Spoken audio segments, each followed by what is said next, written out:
Most gardeners don't ruin their soil with chemicals. They ruin it with natural inputs they don't measure.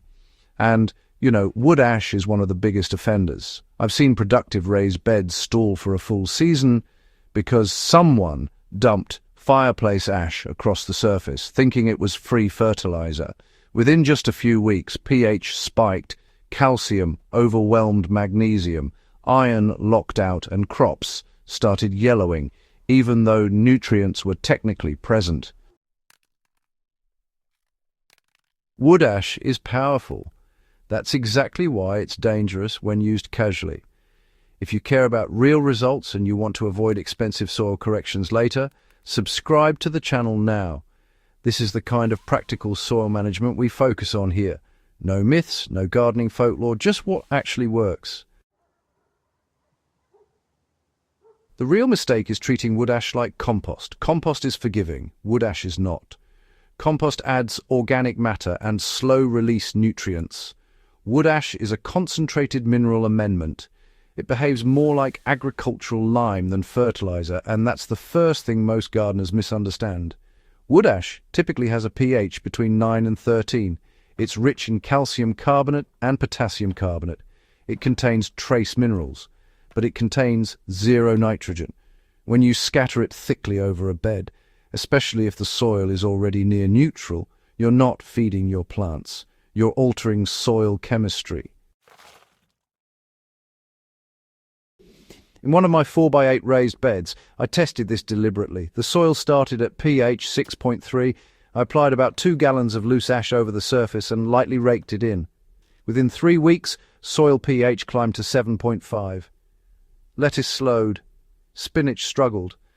My brassicas developed minor micronutrient deficiencies. Nothing died, but everything stalled. The soil wasn't dead. It was imbalanced.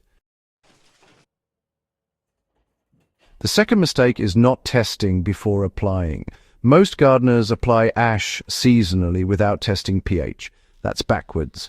Ash is a correction tool. You only use it if there's something to correct. If your soil is below pH 6.0 and you're growing heavy feeders like cabbage, broccoli, or onions, wood ash can be extremely useful. In that case, I apply no more than 5 pounds per 100 square feet per year.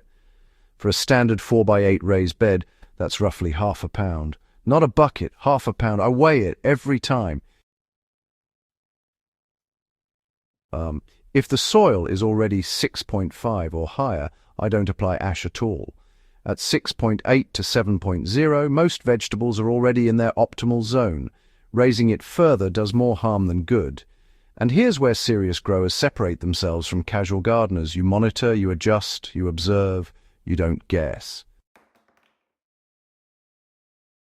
Let me explain what actually happens inside the soil. When you apply wood ash, the calcium carbonate reacts with hydrogen ions in the soil, raising pH. That can improve availability of phosphorus and reduce aluminum toxicity in acidic soils. That's beneficial in the right conditions. But once you cross into alkaline territory, iron, manganese, and sometimes zinc become less available. That's when you see yellow leaves with green veins and think you have a nutrient deficiency. You don't. You have a pH problem. Ash also adds potassium. That's useful for fruiting crops. But, excess potassium can compete with magnesium uptake. I've seen tomatoes with strong foliage but weak flavor because mineral balance was off. It's not about whether ash is good or bad. It's about whether it matches your soil condition. Here's how I fix the mistake most gardeners make. First, I never apply loose ash directly anymore. I either blend it into finished compost at controlled ratios or pelletize it. When blending into compost, I mix 1 part sifted wood ash to 20 parts finished compost by volume. That dilutes the alkalinity and distributes minerals evenly. Then I allow that blend to sit for at least 2 weeks before applying it to beds. Monitoring compost temperature is critical during this phase. If you're building high-quality compost, you need to know when you're hitting 55 to 65 degrees Celsius to kill pathogens without going anaerobic. I use the 36-inch stem compost thermometer from Riotemp because it penetrates deep into large piles and gives consistent readings. If you're serious about composting at scale, it's worth having. I've linked it in the description for anyone who wants to check it out. It's not a beginner toy, it's a long-term tool.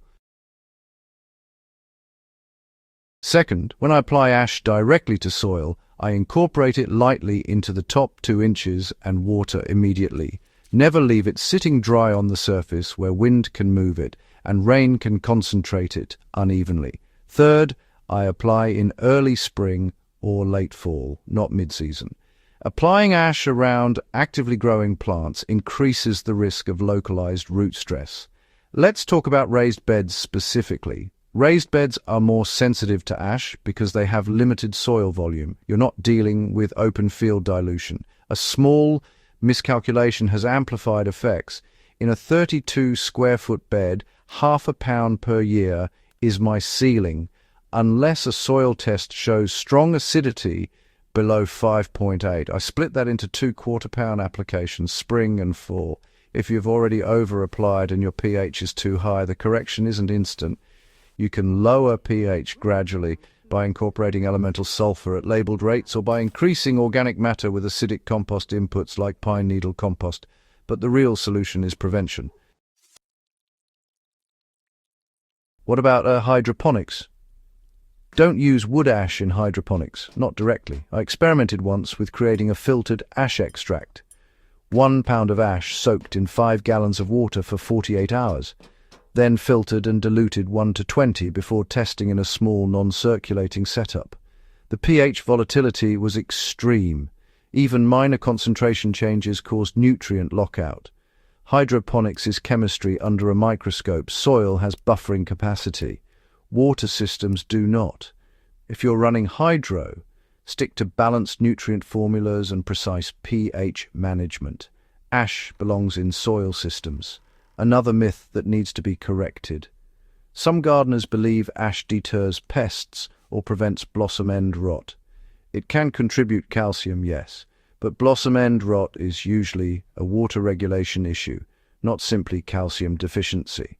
Dumping ash around tomatoes mid-season won't fix inconsistent irrigation.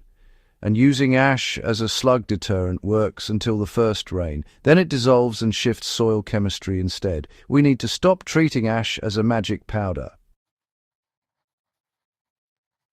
The smarter long-term strategy: think of wood ash as part of a mineral balancing system, not fertilizer, not pest control, not cure-all.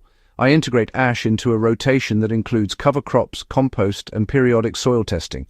In one section of my garden, where soil was previously acidic at 5.6, controlled ash application over 2 seasons brought it to 6.7.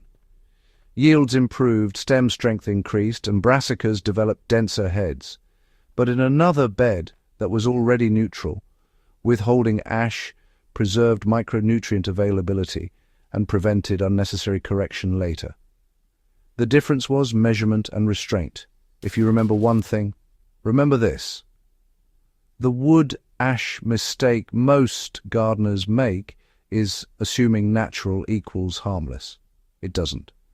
Concentrated minerals change soil chemistry. Sometimes that's exactly what you want. Sometimes it sets you back an entire season.